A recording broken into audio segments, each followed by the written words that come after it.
I'm going to show you how to line a round cake tin with some baking parchment. I do prefer to use baking parchment as opposed to greaseproof paper, just because it's a lot thicker and it holds its shape a bit better.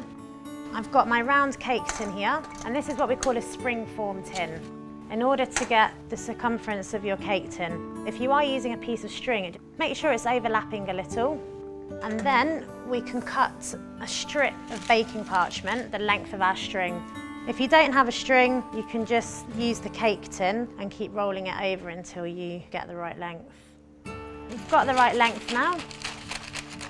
I'm just going to use this to see what height I need to cut my paper at. And always leave a little bit of extra paper so it's a little bit above the actual height of the tin. Just helps the cake to cook a lot better. And then just cut as straight as possible. Using the base of your spring form tin, we're just going to cut a circle for the base. Now, I'm just going to use a pencil and then cut it out with some scissors.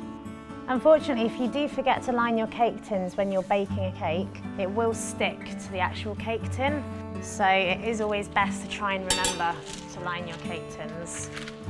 If you were to line a fruit cake, what I would suggest you do is to actually double layer up.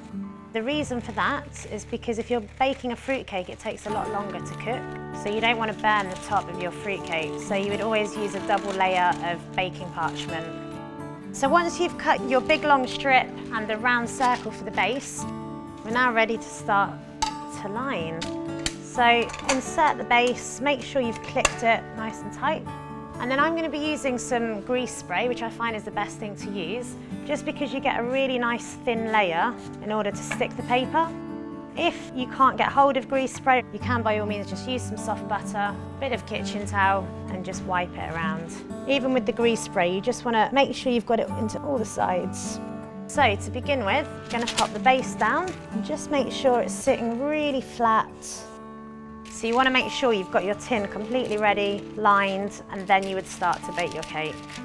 And then have this sitting flat and just push it out to the sides. And then the bit where it overlaps, you just need a little bit more grease spray to actually seal it together.